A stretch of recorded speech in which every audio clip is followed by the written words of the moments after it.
Obrigado, professor, coordenador, diácono Miciel. Estamos numa grande sala de aula. Então eu quero, nesta noite, dar boas-vindas a esses alunos e quero saudar a classe do corpo discente e do corpo docente com a santa e bendita paz do Senhor. Estamos numa sala de aula, não coloque isso na tua mente hoje. Mas não é culto? É culto sim, mas é uma sala de aula hoje, viu? Quero louvar a Deus pela vida de vocês, cada professor que aqui se manifestou, que falou, cada aluno que teve essa oportunidade de se expressar e transmitir um pouco do que aprendeu. Louvar a Deus pela vida do meu amigo, companheiro de trabalho, diácono Miciel, tesoureiro geral do departamento da diretoria da EBD do Campo Belém Tenoné. Estamos juntos nesse trabalho. Ele faz um trabalho com muita excelência e é coordenador dessa escola. Digo de passagem que é uma das escolas de mais alta expressão do Campo Belém Tenoné, viu? Aqui o campo, a escola da Shalom, não é para vossa glória e nem vossa honra, mas para aumentar a vossa responsabilidade, porque aqui muito é dado, muito é cobrado. Então vocês têm a responsabilidade de não deixar esse nível cair, porque hoje vocês estão num nível bem expressivo de presença, de atuação e de participação. Então, se vier cair, vai ser vergonha. Então não deixe cair o nível. Por isso que eu falo com segurança. Vocês têm sido a escola mais expressiva do Campo Belém Tenoné, e que continue assim. Eu sempre disse, eu tenho um sonho, né? Como Martin Luther King também tinha. Eu tenho um sonho. E qual é o meu sonho? É de ter o mesmo público de domingo à noite dos nossos cultos, sendo ele o mesmo de domingo de manhã da escola.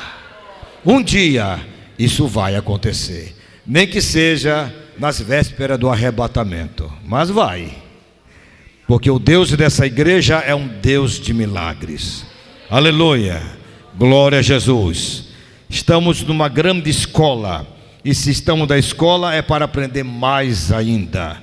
E temos um professor por excelência chamado Espírito Santo, que não nos abandona em momento algum, mas está sempre conosco. Fico feliz em rever a face dos meus irmãos, que um dia passei por aqui, num semestre de janeiro a julho, dirigindo 2017, e tivemos um semestre muito abençoado. Mas é assim mesmo. Quero convidá-los a abrir as Sagradas Escrituras, na carta que Paulo escreve aos Gálatas, capítulo 6, e versículo de número 7. Aleluia, glória a Jesus.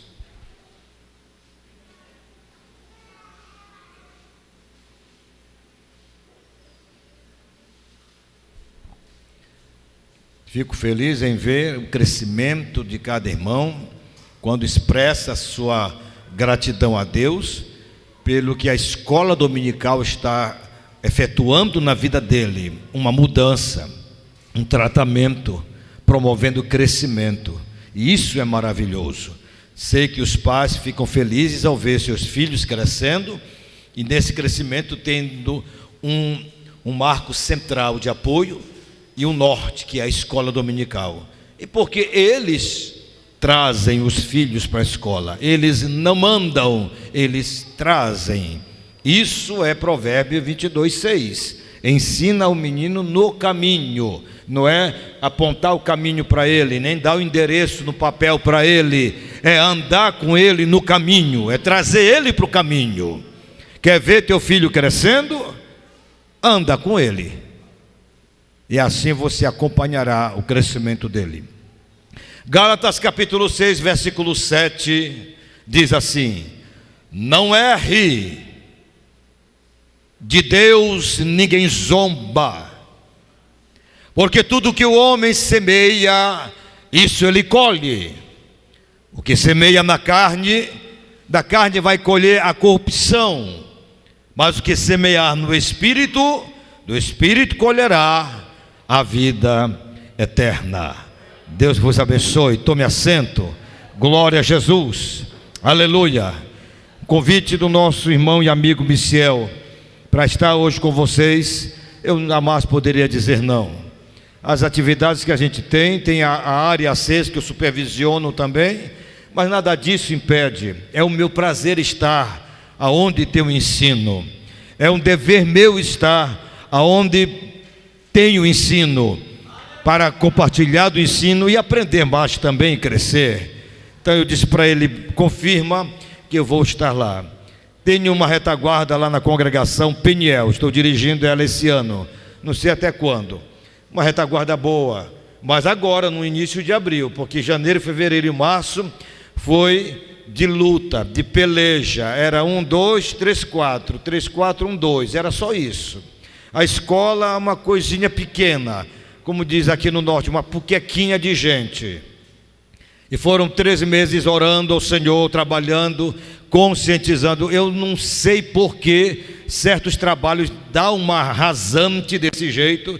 Parece que está num voo tão legal assim, tão equilibrado, mas de repente dá uma rasante. O bico do avião aponta para a terra, só falta se chocar e explodir. Não explode porque é a obra de Deus, mas fica bem defasada. E a que mais sofre é a escola dominical. Aleluia. Mas aí o Senhor da obra sempre prova que é Ele que é o dono, e Ele faz crescer novamente, Ele faz florescer. No deserto da sequidão, Ele faz florescer. E ali está já um grupo bom de obreiros, os irmãos estão voltando. Temos uma escola dominical já bem expressiva. Não está bom, mas está melhor do que estava. Bom mesmo é quando tiver tudo completo. Aí, quando tiver tudo bom, tenho certeza que no outro dia Jesus arrebata a igreja. Porque quando tiver tudo bom, irmão, não dá mais para continuar nessa terra, viu? Fica de olho nisso. Então é uma luta hoje, outra manhã. É só para equilibrar a nossa comunhão com Ele, a nossa estabilidade espiritual, e nos manter mais e mais crescente, cada dia crescendo, não diminuir, crescendo. Ou então estabiliza, estrutura, mas depois cresce, viu? E assim o trabalho vai sendo conduzido. Mas que vocês se mantenham aonde vocês estão, como estão, sempre de olho no crescimento. Não deixa cair, não deixa desanimar, não deixa esfriar, não deixa esta planta murchar. Regue ela com as tuas orações, com as tuas lágrimas e com a tua participação, tendo em mente uma coisa: que você foi chamado para realizar um trabalho. Então veja para que você foi chamado. E eu quero tomar, já deu 8h30, mas me dá uns minutos aí. Eu quero tomar da revista Maturidade Cristã o primeiro tópico e os 3 subtópicos dos 4 que tem. Tem 4 subtópicos. Quero o segundo, o terceiro e o quarto, e falar um pouco sobre esses 3. Hoje eu estive fazendo uma visita numa congregação nossa, que eu tiro um domingo para ficar lá. Na minha, em uma eu visito para dar uma assistência, a ver como é que está a escola dominical. Vou chegar por aqui com vocês, não sei se esse semestre é o outro. E lá a classe, como sempre, pequena, mas de alguns irmãos adultos, e começando na ministração da matéria de hoje, eu logo percebo como é que eles estão em relação à lição e à revista. Quando lanço a pergunta do tópico para que eles respondam, é uma sala de aula. Aí eles ficam perdidinhos. Eu perguntei: vocês não estudaram, né? Pegaram a revista agora para trazer para cá. Eu não tive tempo hoje, eu não sei o que. Uns foi bem sincero: não estudei. Mas essa sinceridade não vale de nada, porque é para ter estudado. E tem aquele negócio: eu não tive tempo. Eu digo: não cometa esse erro, não fale essa mentira. Não existe filho predileto de Deus, pelo qual Ele tem dado 25 horas para um e 23 para outro. Se tem uma coisa que todos têm igual, é a hora. Agora, o que faz a diferença é como essa tua agenda está organizada. Mas que todos têm 24 horas, tem. O problema é como você está priorizando as suas horas. E se você está jogando o tempo fora e não reserva para a revista da escola dominical, em um dia da semana, dos 6 que te são propostos, 30 minutos para estar debruçado sobre ela. Quer uma dica?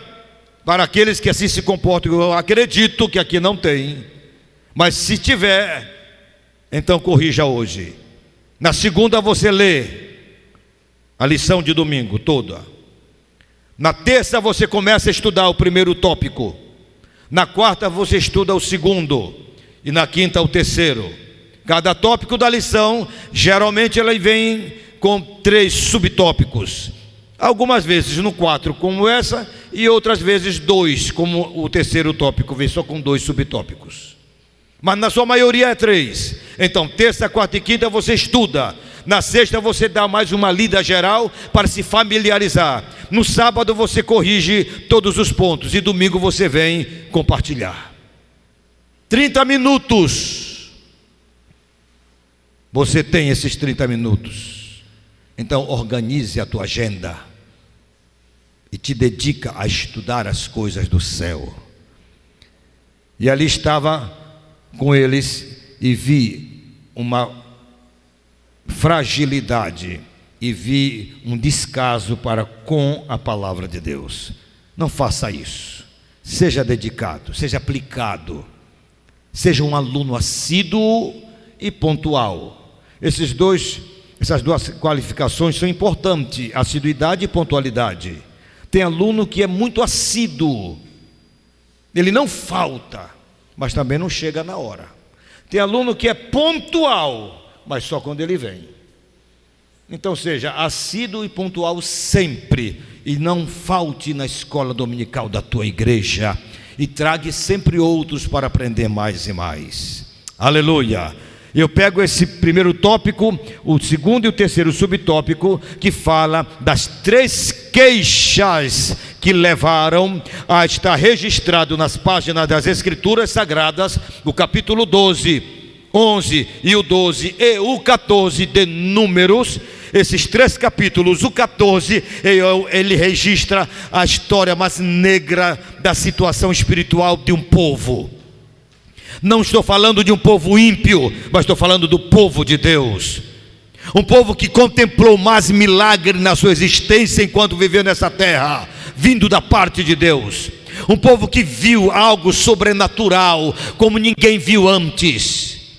Um povo que experimentou o favor de Deus bem de perto, mas parece que quanto mais milagre o povo vê, mais ingrato ele se torna. Quanto mais milagre ele vê, mais incrédulo fica. Quanto mais milagre vê, mais insatisfeito ele se torna. 11, 12, 14 de Números relata o episódio da murmuração.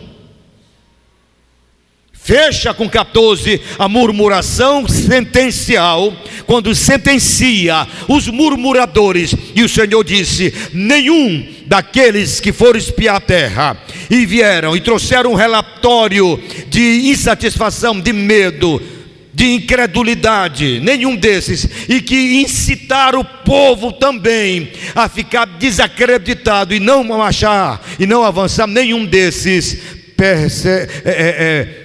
irão permanecer, irão alcançar a terra, irão entrar na terra que eu prometi. Nenhum desses irão permanecer de pé, mas farei com que morra no deserto. Desses, só Josué e Calebe escapou. Da geração que saiu do Egito, de 20 anos para cima, nenhum permaneceu de pé. Somente os filhos destes, salvo somente esses 2. E o que foi que os fez morrer? A murmuração. E o que é murmuração? Já ouviu essa palavra? Já falou para outro crente: olha, irmão, não murmura. Mas o irmão estava murmurando ou reclamando? Mas não é a mesma coisa? Não. Olha, irmão, para de murmurar. Mas o que é murmuração? Talvez na sua maioria, no contexto geral, a gente entende que é uma reclamação. Reclama de tudo, mas não é murmuração. Mas o que é murmuração? Reclamar não mata. Murmuração sim. E o que é murmuração? Murmuração é quando você está vendo o Deus que tu serve agindo, provendo, cuidando, suprindo, e ao mesmo tempo, voluntariamente, dispõe do teu coração e do teu entendimento uma expressão de desacato à pessoa dele.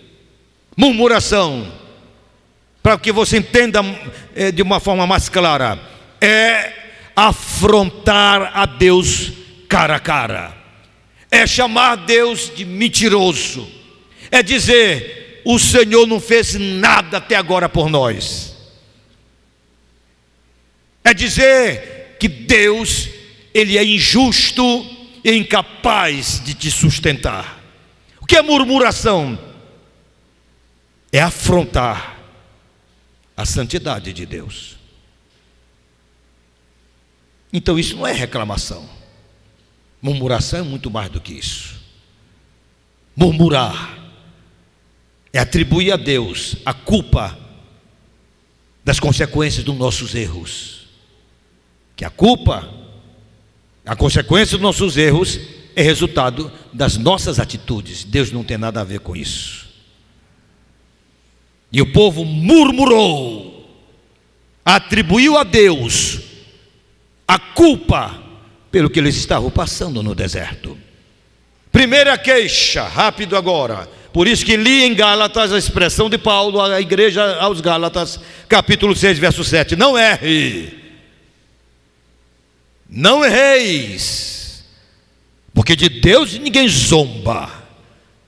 O que tu plantas, isso tu vai colher. A colheita é um ato de resposta daquilo que estamos fazendo ou falando. A nossa vida, ela é cercada por semeaduras, tendo como resultado, lá na frente, a colheita dessa semeadura. Fico feliz em ver a atitude do jovem Felipe, né? Caminhando para se formar, ali está a mãe, muito feliz da vida, também está fazendo o curso de teologia, o básico, está investindo na vida dela, isso é importante, serve para os demais que estão parados aí. Faça o curso de teologia, te matricula e vai fazer. Vai aprender mais da palavra de Deus. Falamos sábado sobre uma das expressões que é muito usada no púlpito, não vou repetir aqui, e que é muito comum, mas porque não procura saber o significado, a gente vai falando e falando e falando, e repetindo o que os outros dizem, e não sabe o erro que está cometendo. Ele está semeando na vida dele, está se esforçando, está trabalhando, mas não está detido só na questão material, secular. Ele também investe na vida espiritual e reconhece que o que ele é e o que ele tem vem do Senhor.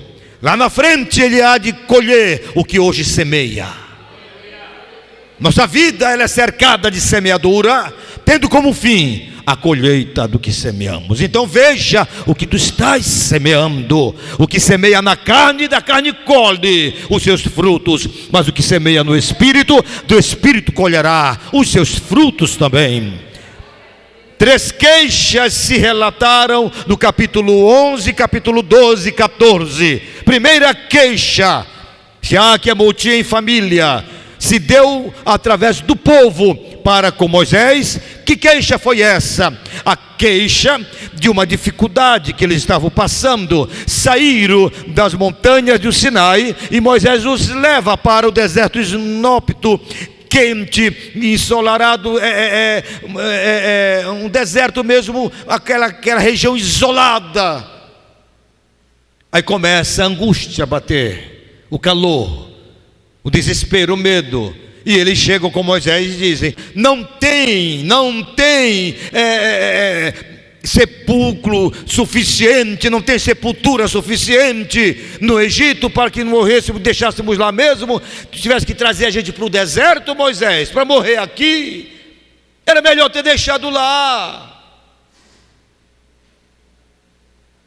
Depois de terem visto o Senhor operando milagres, depois de terem visto o Senhor abrir o mar vermelho, depois de terem visto o Senhor livrá-los das mãos cruel de Faraó, depois de terem sido libertos das garras de Faraó de 400 anos de escravidão,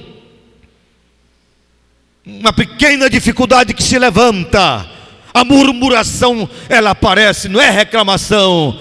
Eles viram Deus agir e agora estão atribuindo a Ele a culpa por estar ali. Por causa disso, muitos morreram queimados no deserto. Só vou fazer um relato rápido dos três, segundo, terceiro e quarto. Queixa, afronta, colocando o homem de Deus em situação difícil, levando ele a clamar ao Senhor sempre que o povo se levantava. A murmuração, ela leva à derrota de qualquer um, porque murmurar é menosprezar o agir de Deus na tua vida. Murmurar é dizer que Deus não está fazendo nada, quando Ele está fazendo tudo. Quanto mais murmura, mas esquece de onde saiu e do que era. Segunda murmuração, segunda queixa, aconteceu na área da alimentação. Todas as manhãs Deus fazia descer sobre eles um orvalho. Segundo o relato deles, aquilo era uma semente. Tinha um gosto como que de aquele tempero que a gente usa, coentro. Eles pegavam aquilo, assavam, moíam, cozinhavam e faziam a sua refeição.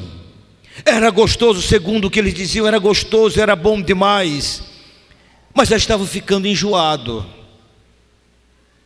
A palavra maná do hebraico é uma expressão, porque aquilo surgia como orvalho pela manhã, todo Israel, todo arraial, e eles escolhiam aquilo. Quando eles olhavam para aquilo, falavam a expressão do hebraico: maná, maná. O que é isso? O que é isso? Provisão divina, provisão de Deus. Moisés, não tem comida, tirasse-nos do Egito para nos fazer morrer no deserto.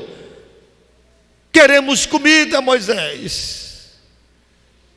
Mas o Senhor mandava toda manhã aquele alimento. Aquele alimento, ele era também, na questão espiritual, uma simbologia da palavra de Deus, que aponta também para a provisão do Senhor, o Deus Todo-Poderoso, aquele que supre a tua necessidade dia após dia e não te deixa faltar nada. Jeová Jirê, o Deus da provisão. Aquela provisão vinha também regado de uma recomendação. Qual era? Cada família recolha só o necessário para o dia, segundo o número da família. E o outro dia, pastor, novamente o maná estava lá, porque aquilo apontava para o poder do Jeová Jirê, o Deus da provisão.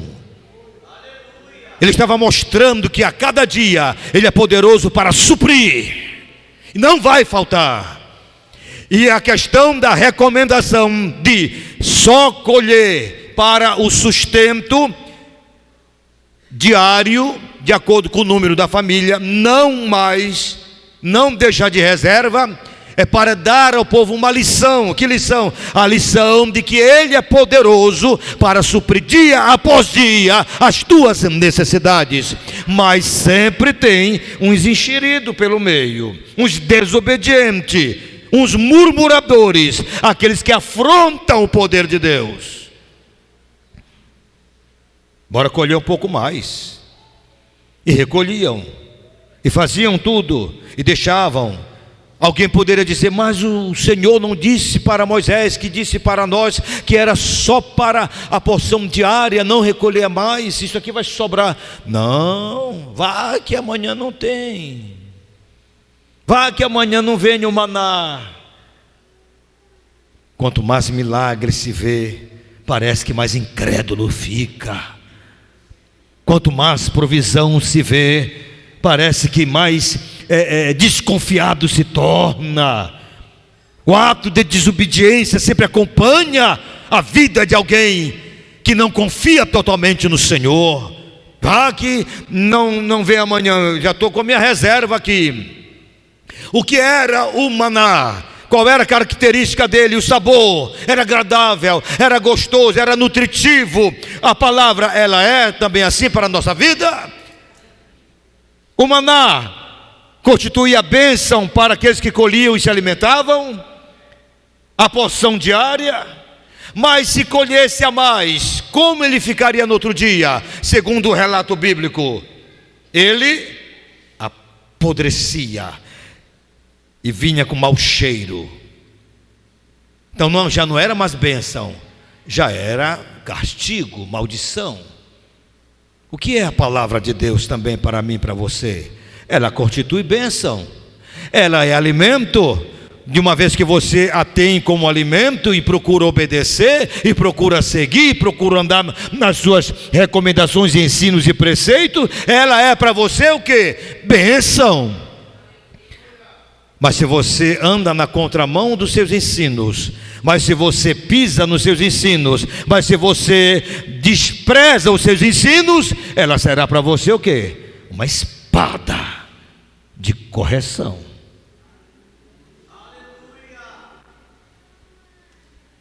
Terceira queixa. E aqui já estamos finalizando. A queixa do ciúme, a queixa da insatisfação, a queixa da soberba. Queixando, não aceitando, pensando que podia também ser, não se conformando aonde Deus o colocou, querendo sempre mais.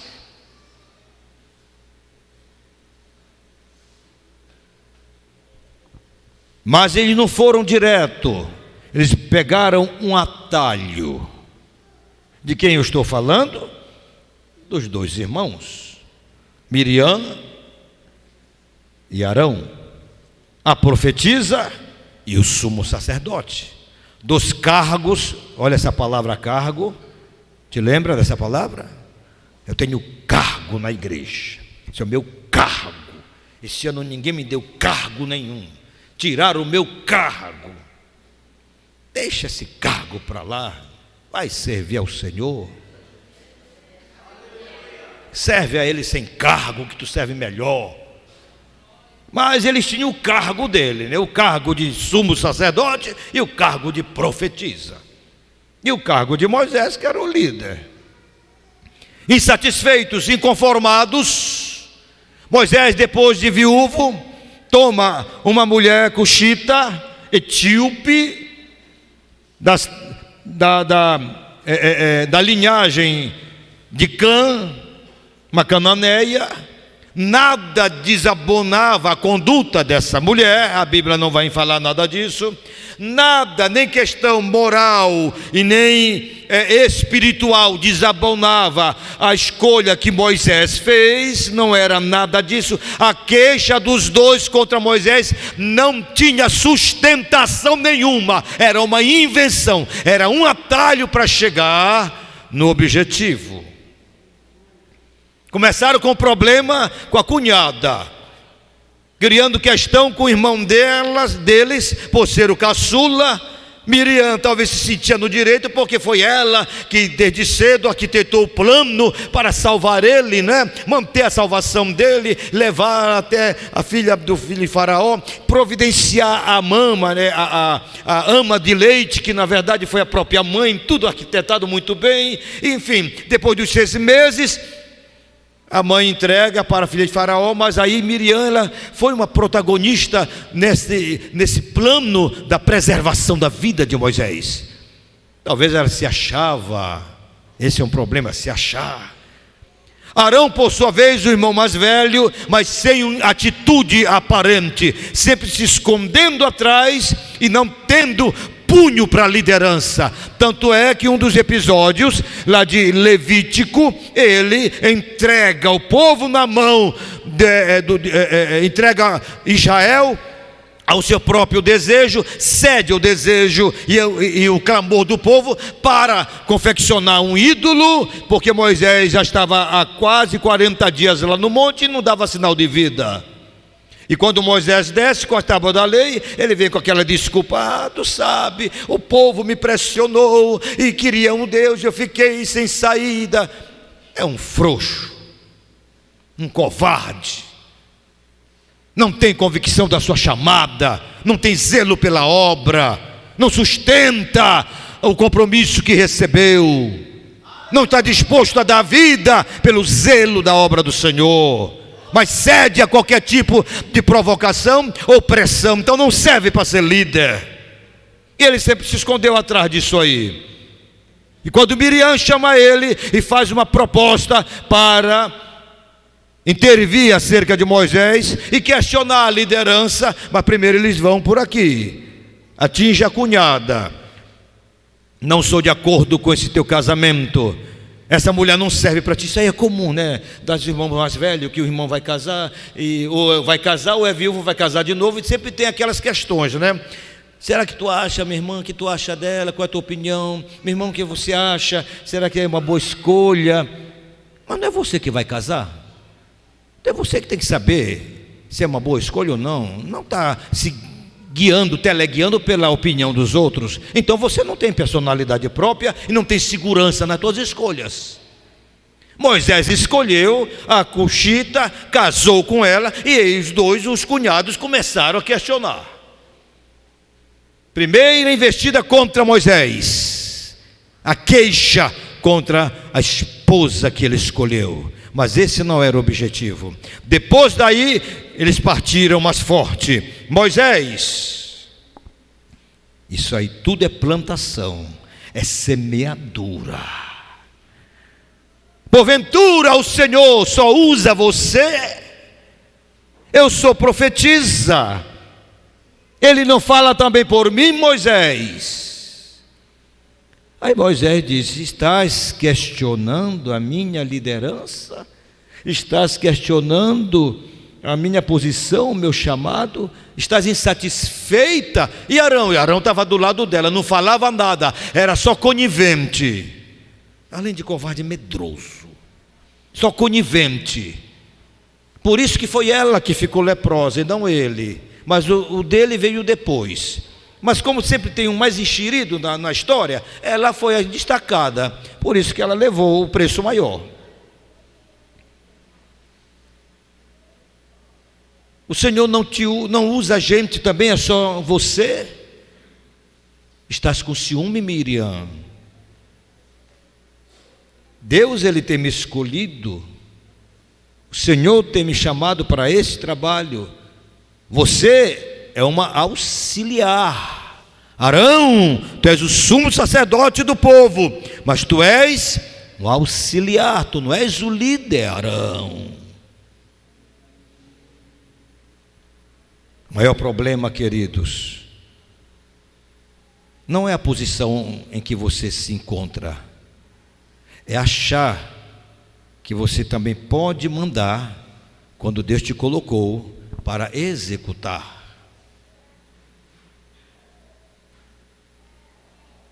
O ciúme, numa questão administrativa, ela traz danos para a obra e traz consequência para quem se envolve. Porque a pessoa com esse sentimento, ela vai agir de forma errada. Ela vai começar a questionar a atitude de Deus através daquela pessoa, do líder.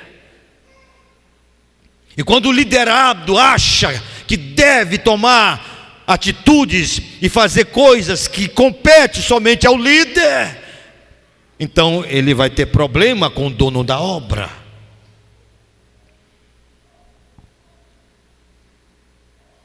No capítulo 6, capítulo 5 de Lucas,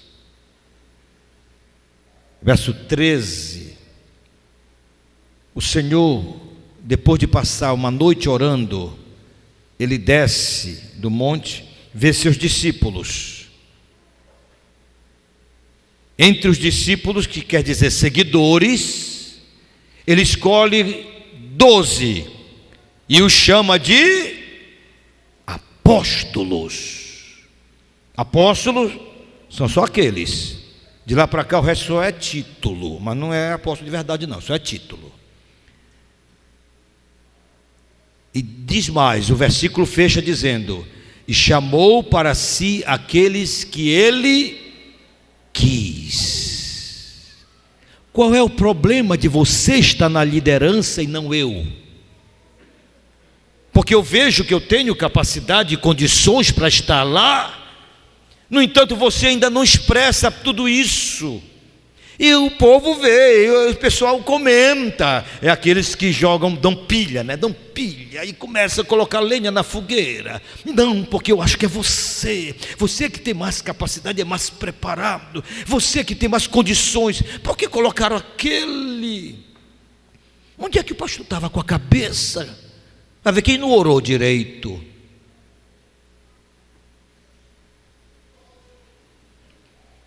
Vamos passear um pouquinho dentro da linguagem da teologia, nós chamamos de antropopatia. É atribuir a Deus sentimentos e atitudes humanas para poder compreender melhor a linguagem divina na linguagem terrena. O Salmo 101, verso 7 diz assim: os olhos do Senhor procura os fiéis na terra, para aqueles que estejam comigo. Mas o que é procurar? Se eu estou procurando algo, isso remete para mim o quê? Uma dificuldade que eu tenho. Qual é a dificuldade? Porque eu não tenho o poder da onisciência. Se eu tivesse, eu já sabia onde estava. Não é isso? E por que então isso é atribuído a Deus, numa linguagem humana? Os olhos dele procuram, está procurando é porque não sabe, ele quer achar. Mas se ele sabe onde aqui está, ele ainda vai direto lá, não é isso?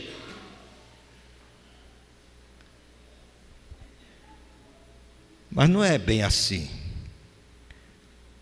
Procurar aqueles que estejam com ele, os fiéis, é uma figura de linguagem para dar a entender que ele está a aguardar aqueles que são sinceros e fiéis, que se apresentem a ele. Ele está esperando que se apresentem, mas ele sabe onde está, sabe, mas respeita o direito e a escolha de cada um. É para responder aquela pergunta: se Deus sabia que o homem ia cometer aquele erro, aquela desobediência, por que então ele criou? Deus, ele é Deus, não duela contra a sua própria natureza e nem seu código moral. Por ele ser onisciente, sabendo de tudo, ele não cria só as pessoas que vai ser amiguinha dele, que não vai virar as costas para ele. Não seria Deus. Ele criou o homem para que compartilhasse da glória dele com o homem. Esse foi o objetivo de criar o ser humano, independente de quem vai virar as costas para ele ou não. Mesmo sabendo, mas ele cria a si mesmo. Ele procura aqueles que têm um coração sincero para que esteja com Ele. Ele aguarda que esses se manifestem.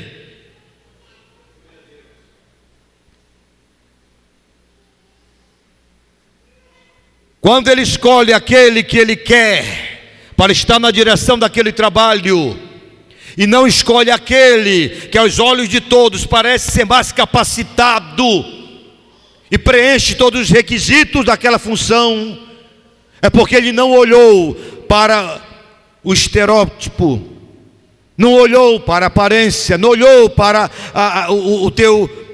teus requisitos humanos. Ele olhou para algo muito mais profundo. É o que Ele quer em mim e em você: a sinceridade do nosso coração,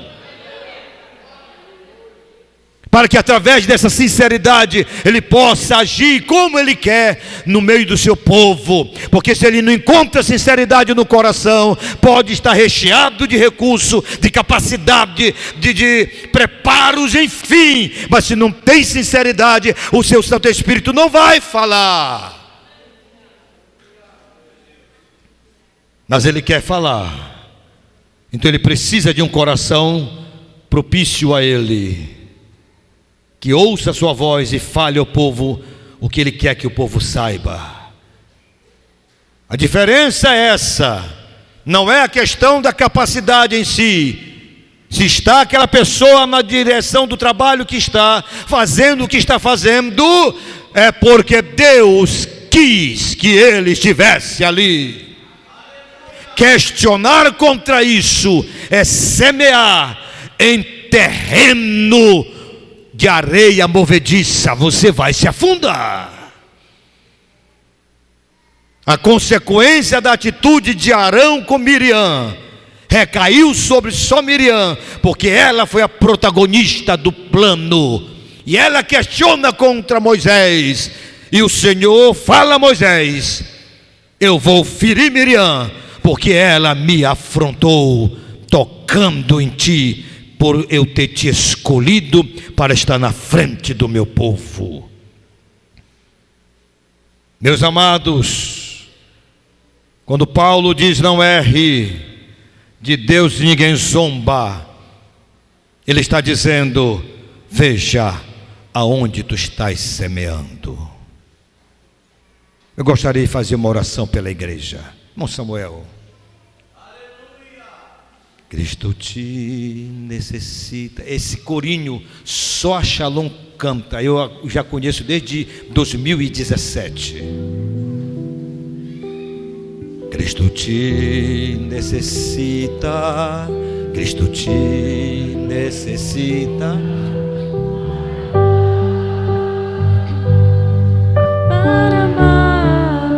Ele necessita desse coração. Ele quer esse coração.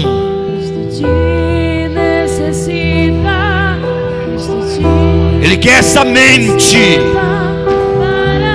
Ele quer essa vida para Ele, para que Ele possa agir, falar, trabalhar. Meus olhos procuram. Está procurando. Cadê o coração obediente? Uma vida propícia a Ele, voltada para Ele. Onde está? Não queira ser Miriam nunca.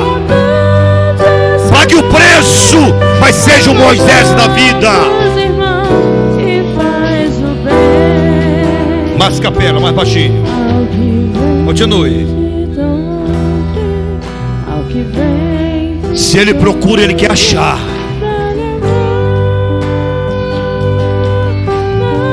Ele quer encontrar corações onde Ele possa trabalhar, onde a sua palavra possa repousar, e dessa boca sair as verdades que Ele manda dizer ao povo. Ele não precisa de Miriam e nem de Arão, não para com esse comportamento. Ele quer levantar profetas e sacerdotes, mas com uma vida comprometida com Ele e com a sua palavra. Murmuração traz morte para a vida. Murmuração traz derrota para o trabalho. Murmuração traz maldição. Então, fuja da murmuração. Fuja. Tu tens um chamado. Você está onde Ele te colocou. Mas lembre-se de uma coisa: há um líder. Você pode até não gostar dos trabalhos, do projeto do líder, pode não gostar da voz do líder, do jeito dele, mas não lute contra ele. Não se levante, porque vai recair sobre você. Respeite o líder, honre o líder, ore pelo líder e ajude o líder. Eu oro por você, amado Deus e eterno Pai, em nome de Jesus Cristo, teu Filho. Eu te apresento a tua noiva, a tua igreja, a escola dominical da congregação de Shalom. Eu te apresento os professores, o coordenador, os secretários, os alunos dessa grande escola. Eu te apresento o dirigente dessa congregação. Peço a tua bênção sobre a vida dos teus servos. Peço a tua bênção sobre a vida dessa igreja, do conjunto instrumental. Oh Deus, peço a tua bênção em prol das famílias que aqui congregam. Que teus servos tenham aprendido a tua palavra e estejam dispostos a pôr em prática no seu viver. Amado Senhor, dá crescimento a esta obra, mais e mais. Que essa escola não pare de crescer e ela cresça a estatura de Cristo, para a glória do teu nome. Assim oro e por fé te agradeço, em nome de Jesus. A igreja, se assim crê, diga amém. Deus abençoe, tome seu assento. Obrigado pelo carinho da sua atenção. Devolvo o microfone a quem de direito, e que o Senhor abençoe esse trabalho.